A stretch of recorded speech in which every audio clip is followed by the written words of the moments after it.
Oké, IT auditing is eigenlijk is het een vakgebied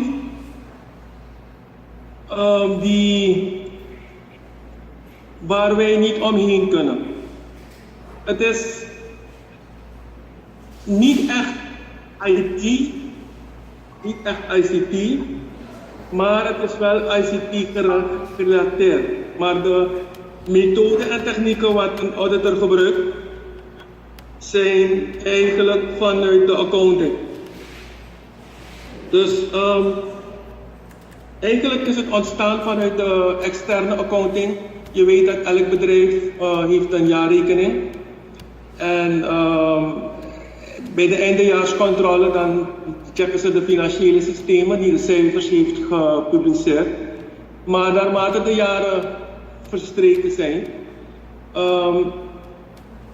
neemt de complexiteit van financiële systemen ook toe. Hè? Dus ERP, weet je, waar je dus diverse modules in één pakket hebt.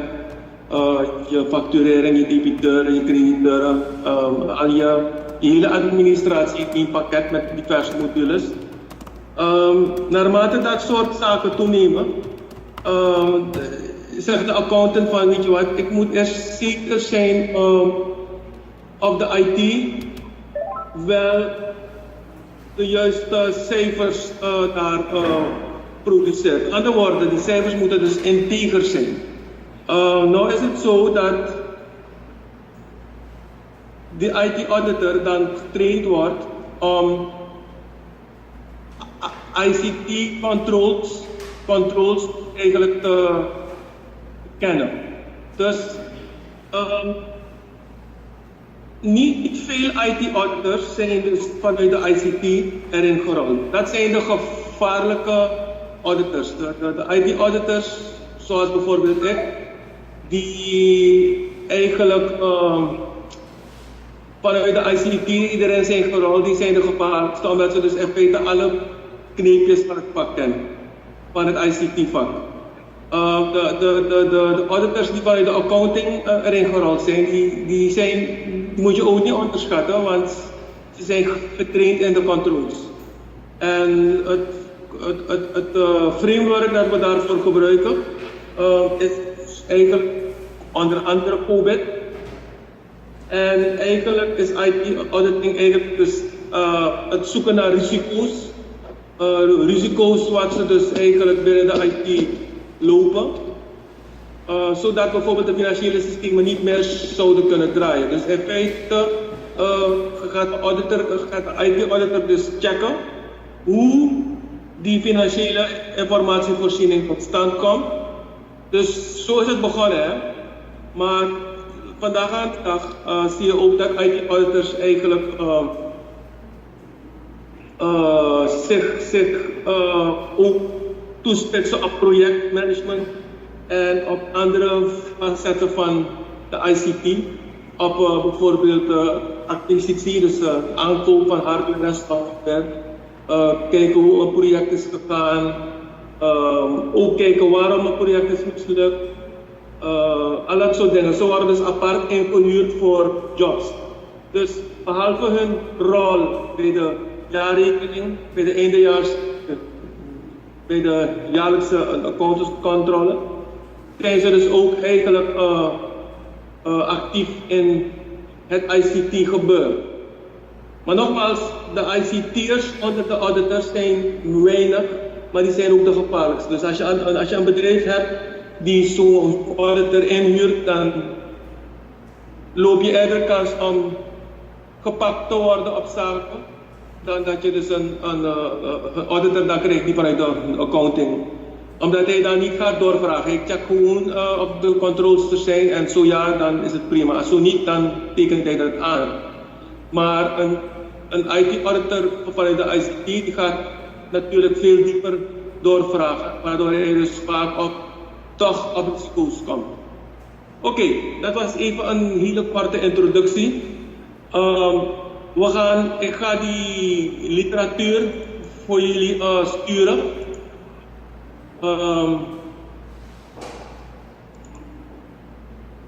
Even kijken.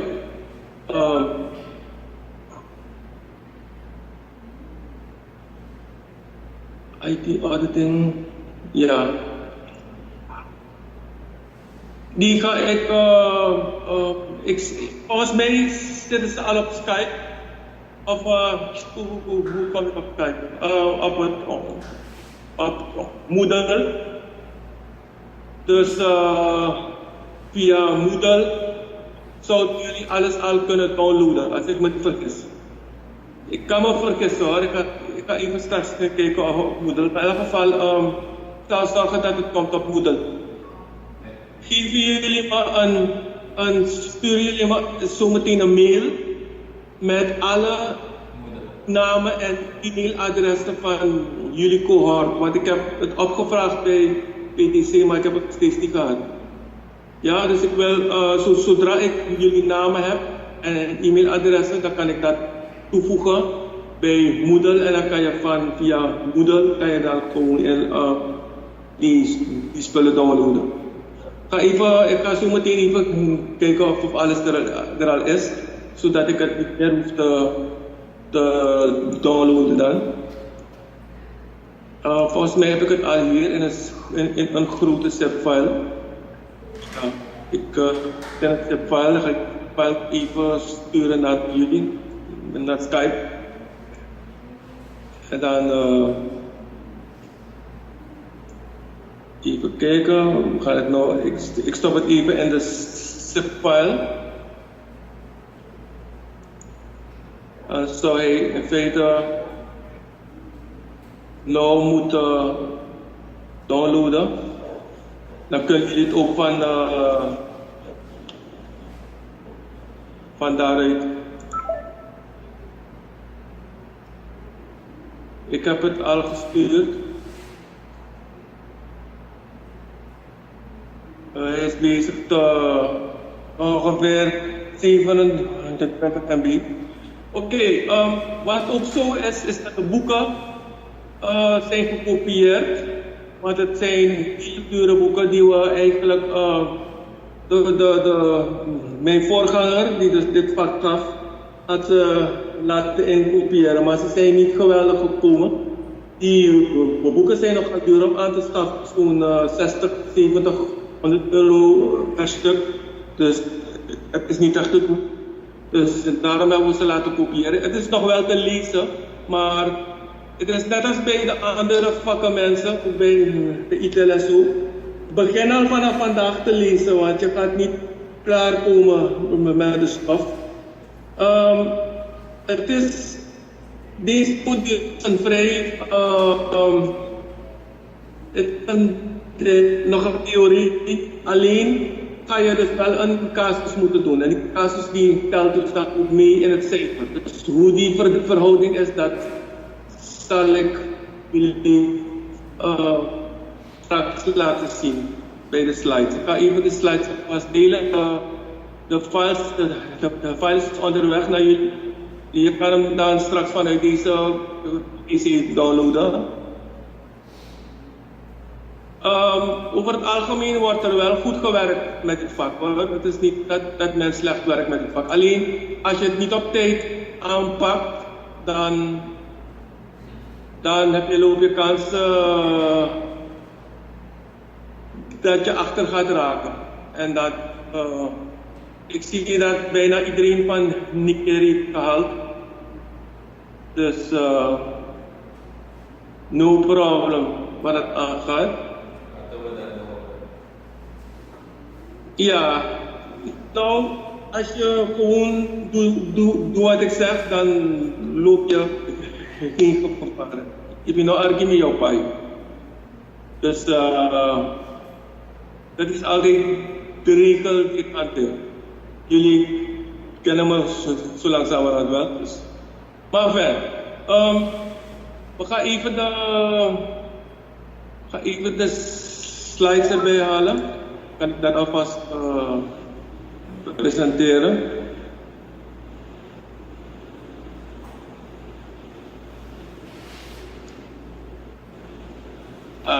Even kijken, ga ik even Share.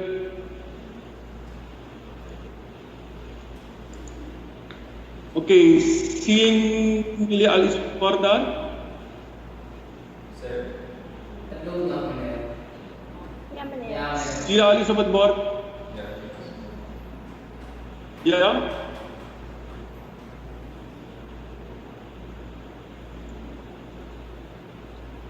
Ik heb het met jullie geshared. Hebben jullie het daar? Op het scherm? Ja, meneer.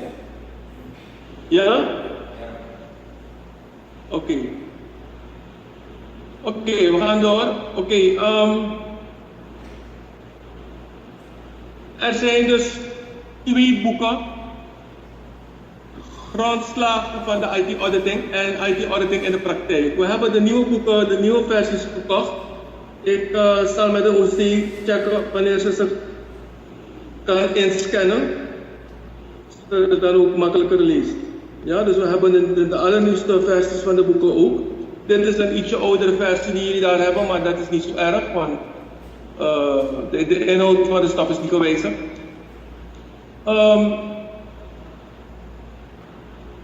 We gaan kijken dus eigenlijk, wat zijn die, waar gaat het eigenlijk om? Het gaat om de rol van de IT-auditor in de organisaties. Dit is eigenlijk meer een algemene module. Er is nog een module, die heet Governance, de IT-governance, governance en ICT. Die gaat dus eigenlijk, daar ga je een echte audit uitvoeren met COVID. Maar we zijn nog niet zo ver. Dit zijn even de algemene zaken om IT-auditing heen. Daarom is het ook niet zo moeilijk. Maar onderschat het niet hoor. Want als je niks doet en je gaat op het laatst werken, dan heb je kans dat je de boot mist. En dan moet je zie ik jullie dan weer volgend jaar weer terug. Oké, het uitvoeren en beoordelen van een audit. Dus we gaan kijken van wat houdt die audit in en hoe gaan we die audit beoordelen. En we gaan kijken van wat moeten ze dan doen om die zaken die dus naar boven gekomen zijn te beheersen. Dus controleerbaar te maken. Dat het onder controle is.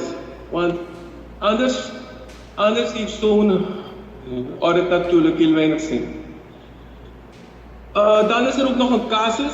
Die casus kunnen jullie alvast aan beginnen. Dat is, je moet dus in feite als je de boeken leest, zonder die boeken te lezen, hoef je niet aan die casus te beginnen. Want die casus gaat dus in feite dat je gaat toepassen wat je leest. Ja? Dus hoe het allemaal toegaat, dat ga ik je uitleggen. We hebben een... ik behandel dus die geplande stof. En hier en daar als jullie vragen hebben, hoor ik het. Daarna gaan jullie thuis in een groepje van 3 mensen. Het is 1 casus. Dus het is niet dat jullie je eigen casus moeten gaan zoeken. Het is 1 casus die je gaat uitvoeren met een beschrijving. Dat is allemaal in het lesmateriaal. Volgens mij is het lesmateriaal nu al, dacht ik, geüpload. Ja, het is al gestuurd aan jullie, dus jullie kunnen zo straks vanuit deze PC met het stick even de boel gaan downloaden. En thuis zal je dus feitelijk de stof moeten bestuderen en die practicumopdrachten dus uitvoeren. Oké, eigenlijk is het zo dat we die practicumopdrachten ook in de klas doen. En dat uiteindelijk gaan jullie dat uitwerken in het casus. Dat gaan we niet doen, want we hebben niet zoveel tijd. Die casus worden dus in feite in je eigen tijd gedaan. Nog wel zo dat wanneer je vragen hebt en als je dus met onduidelijkheden bent over die casus, feel free om me dan gedurende de les altijd te vragen, zodat ik erop in kan gaan. Niet dat jullie straks de casus moeten inleveren en je hebt vragen, want dan is er ook nog helemaal geen les meer. Ja? Je voert die casus uit met een paar studenten, maximaal 3. Er zal natuurlijk 1 groep zijn van of 2 of 4. Dat is niet erg, no problem. Maar het is wel de bedoeling dat jullie die werkzaamheden verdelen, want het is natuurlijk te veel voor één persoon om te doen. En daarom dat we dus doen we het in een groepje. Het rapport van het practicum even over hebben. Daar zie je dus in feite een titelblad, een groepsaanduiding. Dus wie zit in die groep en wat is de participatie van die groep. In de printdatum, inhoudsopgave en die aparte stukken. Dat opdracht. Dus je krijgt een aantal opdrachten en die moet je dus gewoon in een hoofdstuk uitwerken. Ik ga jullie tegen het einde van deze lessen ga ik jullie een voorbeeld sturen. Houden jullie even aan. Ik ben binnen 1,5 minuut. Moet ik werk terug.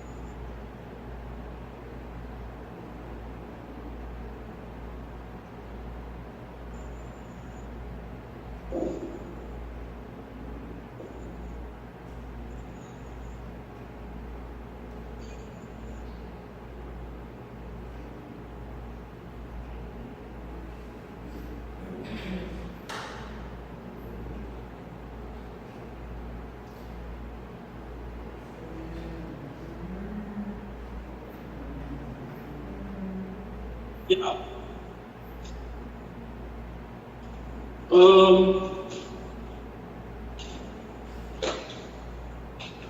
We gaan dan even kijken. Dan is er ook nog een schriftelijk tentamen.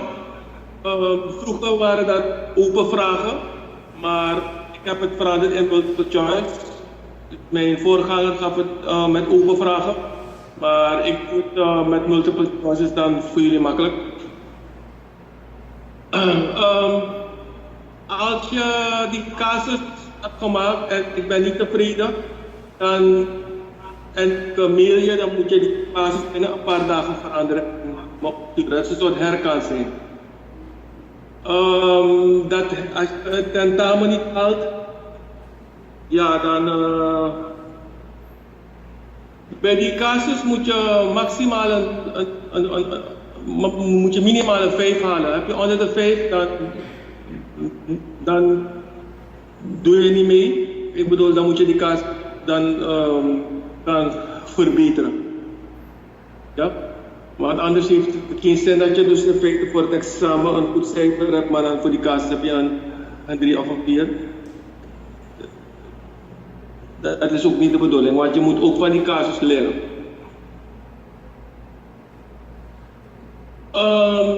Er zijn dus 5 open vragen over de colleges.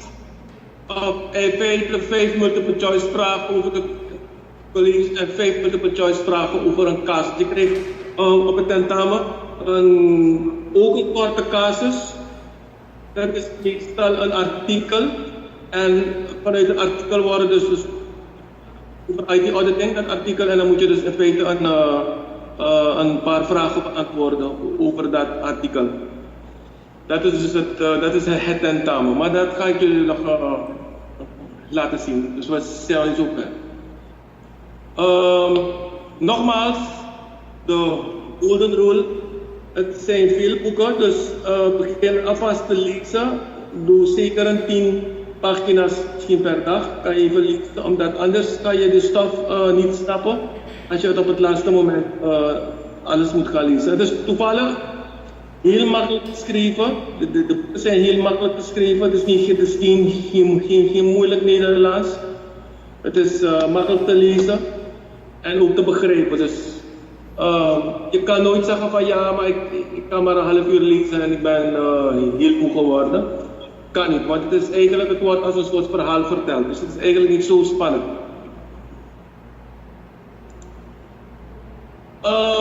Dat zijn dus de boeken, grondslagen van de IT auditing en IT auditing in de praktijk. De meeste van die vragen gaan over het eerste boek. En er zijn een aantal vragen die ook over het tweede boek gaan. Het tweede boek is niet zo dik als het eerste boek. En die kan je dus eigenlijk makkelijk bevatten. We gaan dus eigenlijk het zo afhandelen, zijn 8 weken. Ik behandel gewoon zoals het hier staat, hoofdstuk 1, hoofdstuk 2, 3, 4 is zo op die manier behandel ik het. Maar dan geef ik af en toe wat praktijkvoorbeeld. Ik wil even van jullie weten, de mensen die kan antwoorden gaan dan eventjes in de microfoon praten. Wat denk jij eigenlijk wat IT is? Ik heb het al verteld wat het zo'n beetje is, maar hoe komt het bij jou over? Als je weet, als je manager je inlegt, van morgen komt de IT-auditor op de afdeling en ik ga jou vragen stellen. Wat denk je nou precies wat die auditor gaat vragen? Wat denk je dat die auditor eigenlijk wil weten? Weten jullie dat?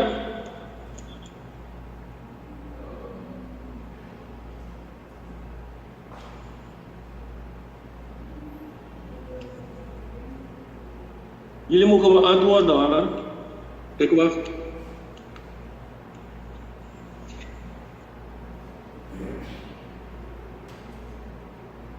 Heeft het te maken Wie? met een persoon die bijvoorbeeld in een bedrijf zich bezighoudt met die planning? Dus die, dat is als bijvoorbeeld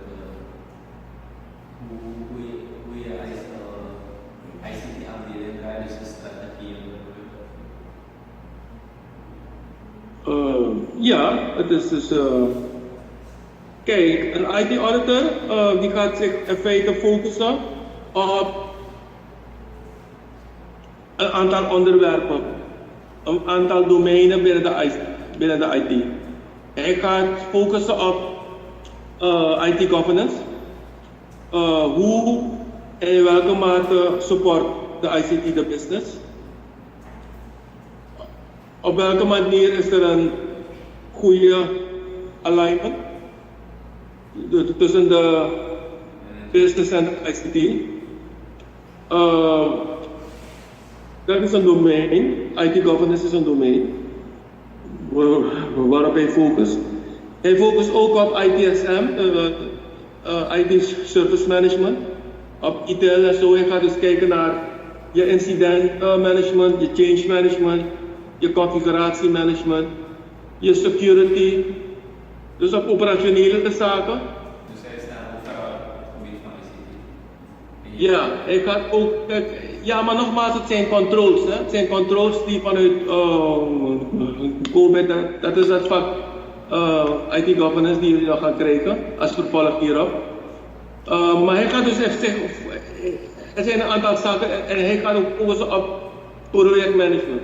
Dus hoe heb je je projecten gedraaid? Zijn ze binnen het budget? Zijn ze binnen de tijd? Weet je? Dat zijn dus, en ook vooral security. En eigenlijk waar hij naar op zoek gaat, in al die domeinen, gaat hij op zoek naar risico's. Risico's die jullie lopen, die een IT-afdeling loopt. Ja? Dus waarvoor zijn die controls? Niet zomaar, die controls zijn daar om te controleren of je geen risico's loopt. En ik kan jullie daar voorbeelden van geven, maar begin dit alvast te onthouden. Dus er is veel risk management in dit vak, vooral in deze introductiemodule van IT auditing. Gaan we veel praten over risico's en risicobeheersing en kwaliteit en kwaliteitscontrole. Maar dat zijn dus in feite de zaken waarom een IT-auditor dus in feite aan het werk gaat. Een IT-auditor is zelden of nooit intern. Er zijn wel bedrijven zoals banken en zo, die hebben wel een IT-auditor in dienst, alleen om de IT-audit voor te bereiden. Vooral bij banken, dat zijn financiële instellingen, banken en verzekeringsmaatschappijen, die moeten dus met een goed verhaal komen naar de Raad van Commissarissen over de winsten en over de verliezen. En dan moeten ze daar een heel stevig verhaal vertellen, waaruit blijkt dat ze dus in feite die cijfers integer zijn. En aan de hand van die audit kunnen ze zien van oké, de systemen zien er goed uit, of ze zien er niet goed uit, of ze zijn dubieus, of ja, je hebt kans op fraude. Dus kijken naar security, applicatie security. Er zijn een aantal zaken waar we dus in feite naar kijken. Alleen om een goed beeld te krijgen van hoe integer zijn die systemen die dus die financiële cijfers produceren. Ja? Oké. Dan wil je maar. Je ziet dus in feite, dat zoals je al opmerkte, jouw van zo net, die sprak, dat je inderdaad een raakvlak vindt met een aantal domeinen binnen de IT. Je vindt dus van projectmanagement, applicatiemanagement, security beveiliging, de database management, besturingssystemen, datacommunicatie, administratieve organisatie. Dit zijn dus in feite de diverse raakvlakken, maar zoals je ziet, het is een klein verhaaltje hier in die cirkel die je maar gaat bekijken, zijn die controls. Ze proberen natuurlijk vragen te stellen over het hele domein en het luxe PACO, maar het behelst natuurlijk maar een klein gedeelte van de materie. Daarom is het, daarom dat ik zeg van als een IT-auditor vanuit de ICT komt, dan is het een gevaarlijke man, omdat hij dus ook de in-depth kent van bijvoorbeeld security, projectmanagement, besturingssystemen, datacom, weet je, applicaties. Hij kent dus in feite het reilen en zeilen van al die diverse domeinen. Beter dan gewoon iemand die uit de accounting komt. Maar het enige wat we dus in feite voor als IT-auditor moeten kennen, zijn de controls. En geloof me, een IT-auditor kent alle controls zo goed als uit het hoofd.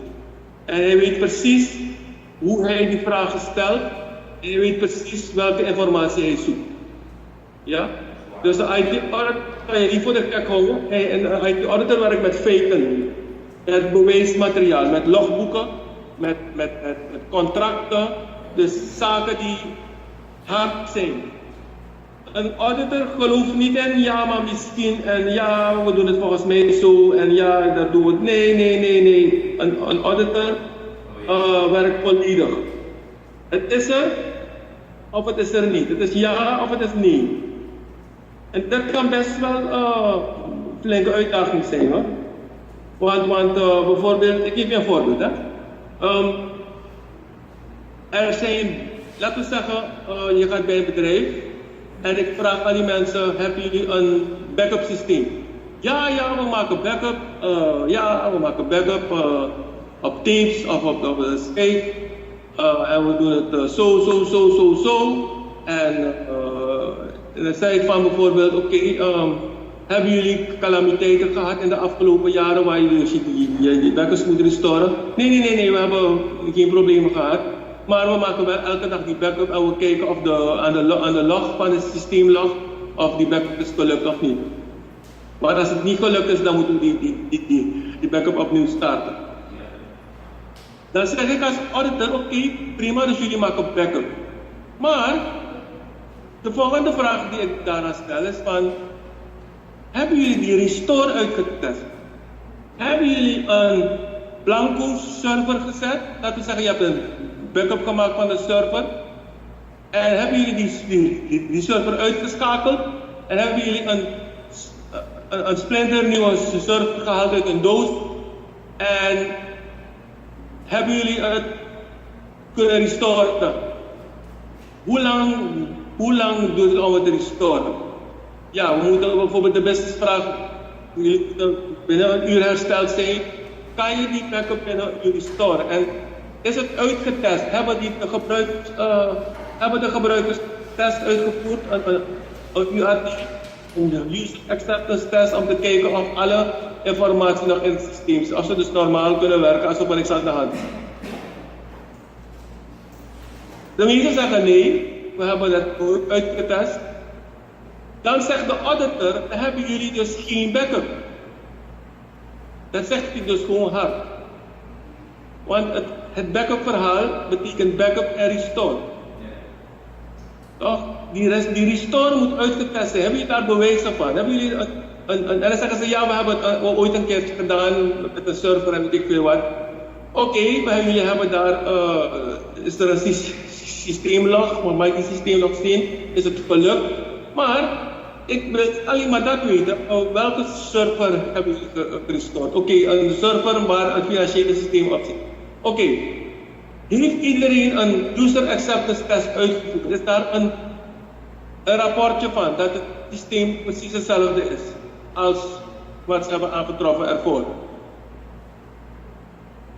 Als ze dat niet kunnen tonen aan mij, dan zeg ik van jullie maken helemaal geen backup. Want waarom zeg ik dat? Stel je voor dat die backup niet volledig is. Stel je voor er is een of andere parameter wat bepaalde informatie schikt. Bijvoorbeeld, hè? Wie zegt mij dat wanneer ik morgen die restore uitvoer, het gaat lukken? En hebben jullie een mogelijkheid om te restoren? Hebben jullie een reserve server? Nee, ook niet. Nou, dat is een probleem. Dan heb je dus in feite voor mij heb je helemaal geen backup. Je hebt voor mij pas een backup als het helemaal in orde is. Dan pas zeg ik van, je hebt een backup. Ogenblik hoor.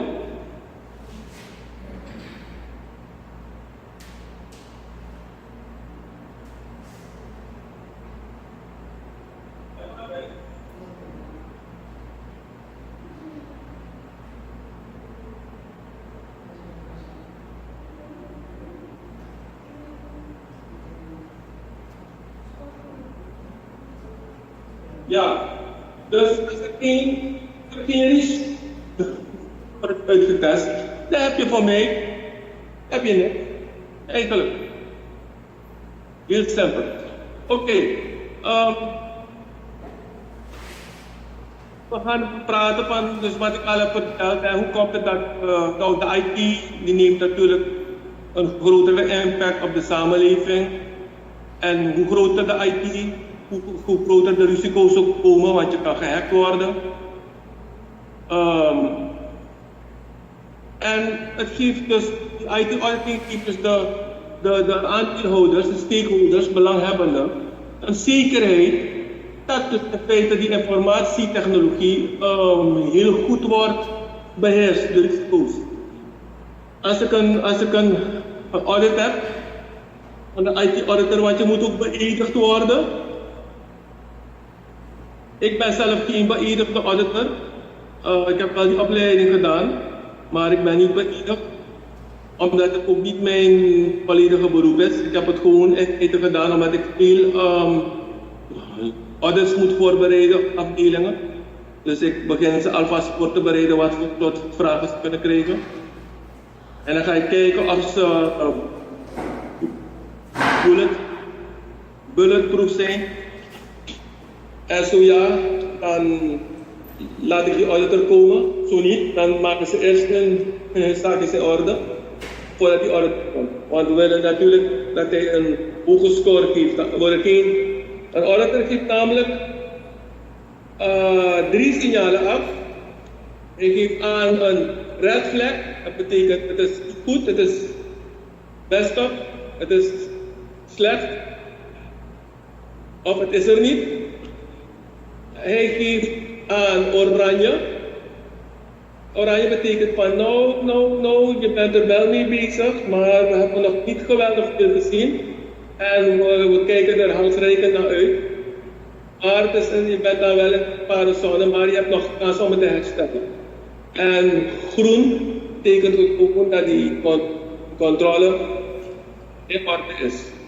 Dus het is net als bij een stoplicht, groen, oranje en rood. Nogmaals wat ik al verteld heb, het is gekomen uit de accountancy. Ja, welke kwaliteiten moet de IT-auditor bezitten? Want kijk, je bent een externe, je werkt niet zelf voor een accountantsbureau zoals Moret of Ernst & Young of Deloitte & Touche of Jonahum of BDO. Dat zijn allemaal accountantsbureaus met erkende accountants en de auditor is ook een erkende auditor. Dus je hebt dus, waar ik misschien straks op kom, er zijn dus twee richtingen. De Nederlandse kant, of de Europese kant, dat is Noria. En dan ben je dus, dan krijg je de titel RI, Register IDP Auditor. En vroeger werd het natuurlijk Electronic Data Processing, hoe wordt het vroeger genoemd.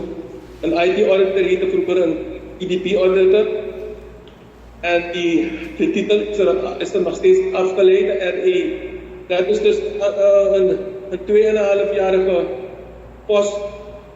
post-academische opleiding voor als je dus in de accountancy hebt gestudeerd of op economie. Sommige IT-auditors zijn ook economen.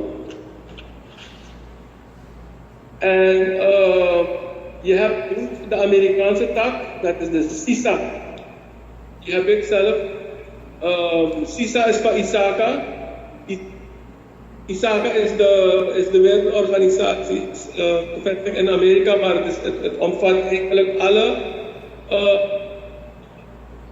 alle domeinen op het van security, risk management, IT auditing, informatie security management en dat soort zaken. ISACA heeft een hele lastige manier van Engels schrijven. Ze gebruiken heel advanced business English. En die boeken van ISACA zijn niet makkelijk te lezen. Dat moet ik toegeven. Dus er is ook waarschuwd natuurlijk, de governance.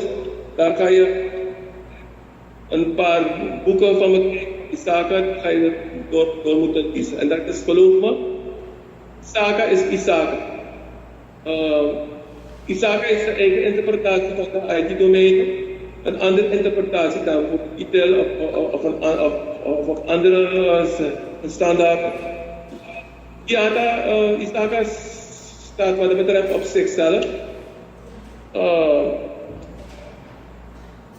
Maar het is best wel, ik ben zelf lid van ISACA voor 149 US per jaar. Kan je lid worden, dan krijg je een toegang tot een database. Wat u tegen zegt, echt geweldig, heb ik met boeken en allerlei goede artikelen, allemaal zaken om jouw vakgebied, die zij verzorgen, om je daarin te verdiepen. Nee, het is een hele goede organisatie en je kan ontzettend veel kennis opdoen als je ISACA gecertificeerd bent. Oké, kwaliteiten voor de IT-auditor moet natuurlijk onafhankelijk zijn, want je werkt dus in feite voor een bedrijf en je gaat dus een onafhankelijke mening etaleren. Je bent onpartijdig, je mag niet partij trekken, nog voor je eigen bedrijf, nog voor andere bedrijven of nog voor individuen. En je moet een sterk ontwikkelde professionele integriteit zijn. Dus in feite, wat daarmee wordt bedoeld, is dat je dus eigenlijk heel delicaat en heel secuur te werk gaat. En wanneer je iets vraagt, is het onderbouwd. Je gaat niet zomaar iets vragen om iets te weten. Bijvoorbeeld als je een leuke dame tegenkomt daar op de ICT-afdeling, ga je dan niet vragen waar heb je die jurken? Bij wijze van spreken. Ja, je moet een beetje integer blijven, je moet dus een beetje afstand houden. Er zijn ook mensen die niet zoveel lachen als ze met je werken. Het zijn hele stipte mensen. En wat ze dus doen, ze moeten een ordening geven over de kwaliteitsaspecten, dus zaken wat ze daar tegenkomen. Daar moeten ze heel eerlijk over zijn. als we zaken daar aantreffen, als we dus een red flag geven, moeten ze vertellen waarom we die red flag geven. En je moet advies geven, gevraagd. Je wordt betaald voor het advies. Of je kan ook zeggen, ik geef je advies, maar ik zou dit liever zo doen in de toekomst. Je kan ze ook een beetje adviseren, maar het mag ook. Je hebt natuurlijk een interne IT-auditor, dat gebeurt zelden. Je hebt meer in deze externe auditor, want interne auditors gaan meestal zitten op de afdeling interne controle of risk management. Oké. Het uitvoeren van een onderzoek op specifiek ontwerp, dus dat is het auditobject, wat moet je auditen? Het toetsen aan normen, bijvoorbeeld laten we zeggen,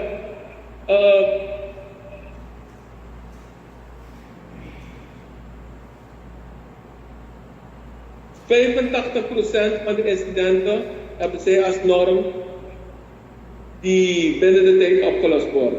Als het onder de 85 komt, dan is het voor dat bedrijf niet goed. Dan zijn er misschien gevallen waar het onder de 5 maanden waar het onder de 85% valt. En dan gaat die auditor onderzoeken waarom die norm van 85% niet gehaald is. Hij geeft ook een oordeel. Hij zegt nou, ik vind het niet zo'n geweldige administratie die jullie uitvoeren, het kan beter. Het kan... Ogenblik hoor. Af en toe krijg ik niet van melding.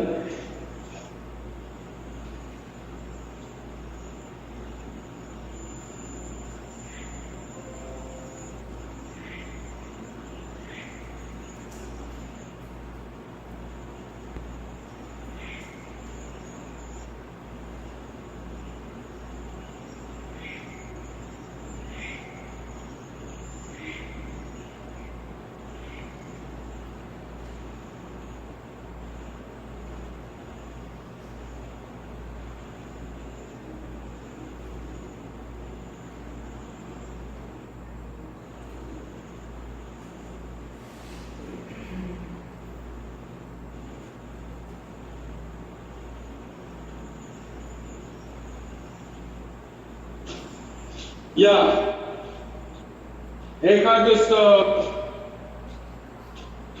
hij toetst aan de normen, hij geeft een oordeel en op aanvraag geeft hij dus ook advies. Het auditobject heeft vaak technische componenten, maar ook organisatorische processen die hij moet gaan checken. Wat ik al zei, van je hebt de NOREA, die is in heel Europa erkend.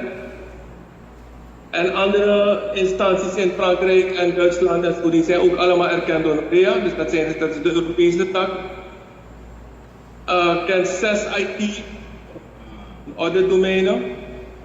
Je hebt een kwaliteitsbeoordeling. De zaken die kent diezelfde 6, dus dat is allemaal niet zo spannend. En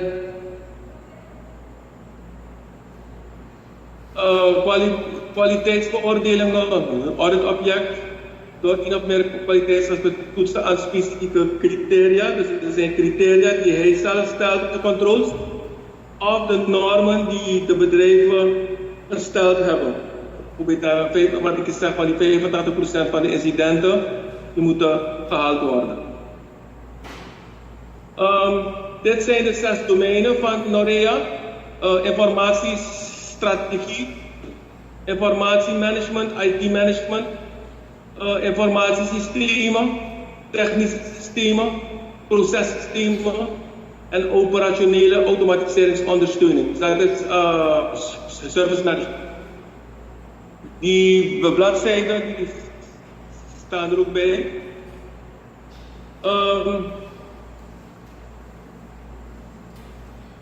De kwaliteitsaspecten van NOREA, die moet je dus ook gaan toepassen in die opdracht.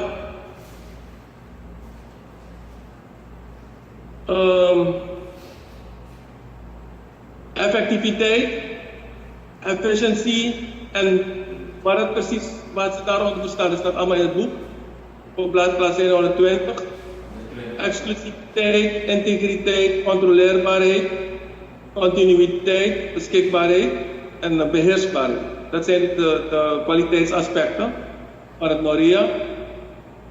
Diezelfde ongeveer zijn ook van Overbeek. Overbeek gebruiken ze vaak bij riskmanagement.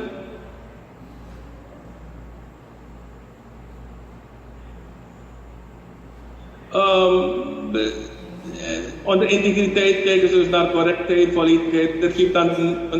Dit gaat het eigenlijk een beetje uitpluizen. Wat ze bedoelen daaronder effectiviteit, dus dat dus dan geven ze een interpretatie. Er zijn dus diverse business gurus die dus in feite daar een uitleg over geven. Maar onthoud gewoon die van NORIA. Maar als je wilt weten wat ze betekenen, dan kijk je bij Overbeek of bij Van Praat. Ze zijn ongeveer allemaal hetzelfde. Maar dat je dus een idee krijgt van waar het om gaat.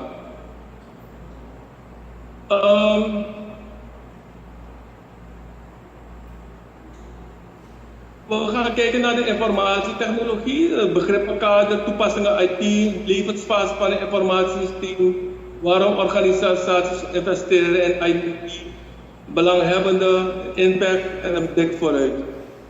De begrippenkader, dat gaat dus eigenlijk om informatiesystemen, hardware, software, besturingssystemen, applicaties, programmatuur, documenten, betrokken partijen.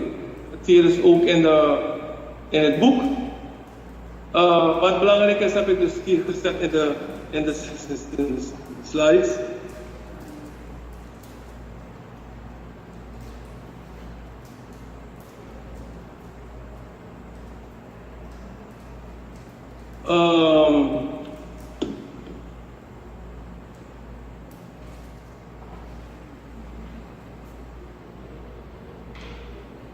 De toepassingen van de IT, ja, een groot aantal informatiesystemen in organisatie, schema met systeemgebruiker, applicatie, besturingssysteem, hardware, rubriceren informatiesystemen naar organisatieprocessen en natuurlijk de recente ontwikkelingen zoals ERP, internet en heb je nog veel meer toepassingen.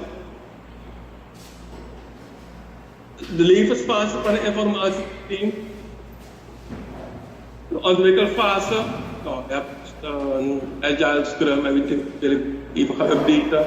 En operationele fase, het functioneel en technisch beheer, IT, SLA's, informatie management.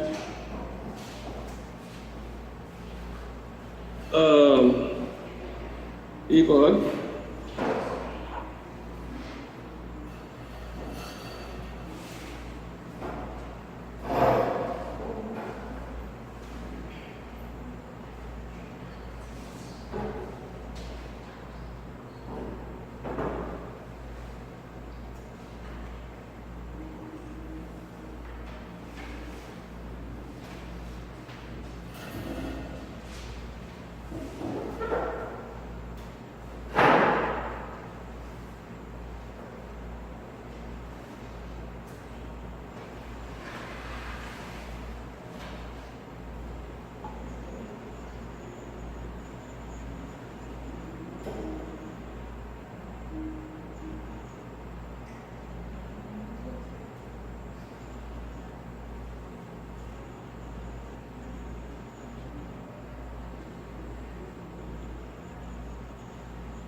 Ja,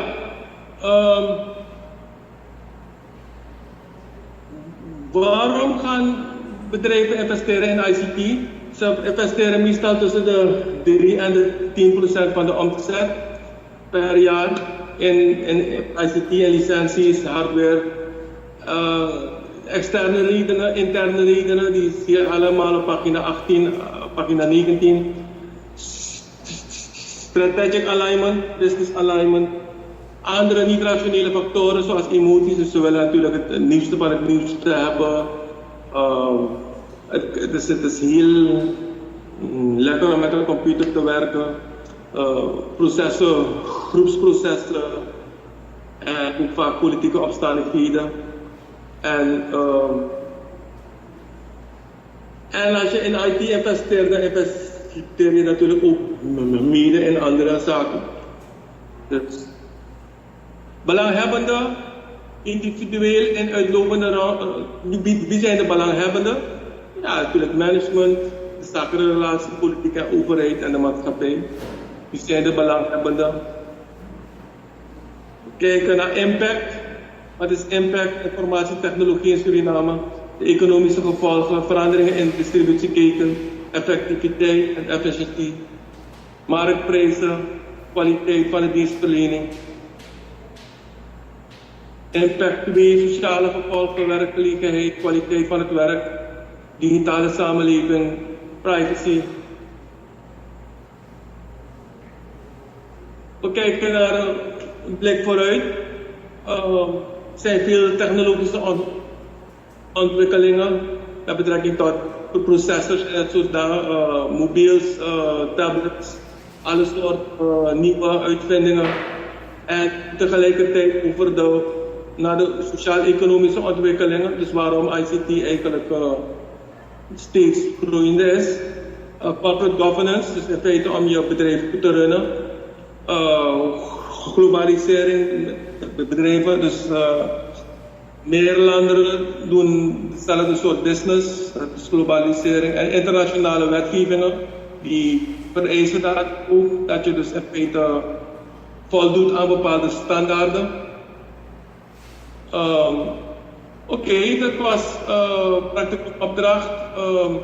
Ja, wat je dus eigenlijk moet doen al vandaag, formeer projectgroep van 3 tot 5 studenten en benoem een projectleider, maak een titelblad, bestudeer casus, dus die casus even goed lezen, dat kunnen we zo meteen doen, wanneer ik klaar ben met lesgeven, kun je dat toch even goed doorlezen.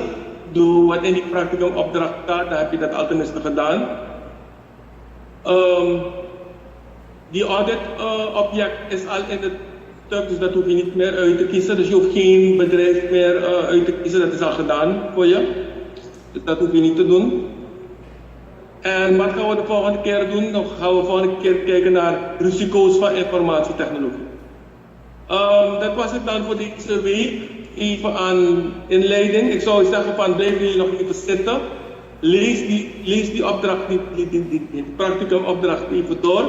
En beginnen jullie alvast ook de zaken te lezen die ik dus hier behandeld heb. Want de paginanummers die staan erbij. Begin alvast dat hoofdstuk te lezen, dan heb je dat alvast gedaan. Dan hoef je dat ook niet meer te doen thuis. Je hebt nog een uur de tijd, dus dan kan je dat nog even doen. De bedoeling is dat jullie gaan lezen, ook tijdens de les, want dan heb je dus de rust ook. Thuis kom je daar natuurlijk niet altijd aan toe, dus daarom kunnen we dat nog even doen in de klas. En dan kan je dat tegen 9:15 uur kom ik weer online, dan kunnen jullie dan, als jullie vragen hebben over die stof, dan kunnen jullie me die vragen stellen, oké? Hebben jullie nog algemene vragen? Naar aanleiding van wat ik allemaal heb verteld? Ik luister.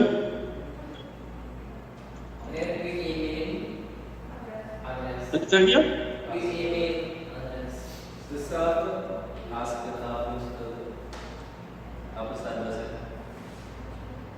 Ja, dus gewoon mijn mail. Ik wil aan jullie namen hebben, dan heb ik jullie dat ook. Als ik jullie de uitslag geef van die cijfers, dan heb ik dat ook. Ik heb volgens mij jullie namen wel ergens, maar ik weet niet zeker. Dus. Ja. In elk geval, als er vragen zijn, ook de mensen die toegevoegd zijn aan deze groep, jullie schroom niet om te vragen. Lezen jullie eerst natuurlijk het eerste hoofdstuk, want daarover gaat dit college. Het eerste hoofdstuk van het eerste boek. Dus lezen jullie nu even in een uurtje tijd snel even dat eerste hoofdstuk, is er niet zoveel. En het leest nogal makkelijk, dus. En als er vragen zijn, dan hoor ik het wel om 9 uur. Zo niet, dan spreken we elkaar dan volgende week weer gewoon. Yes?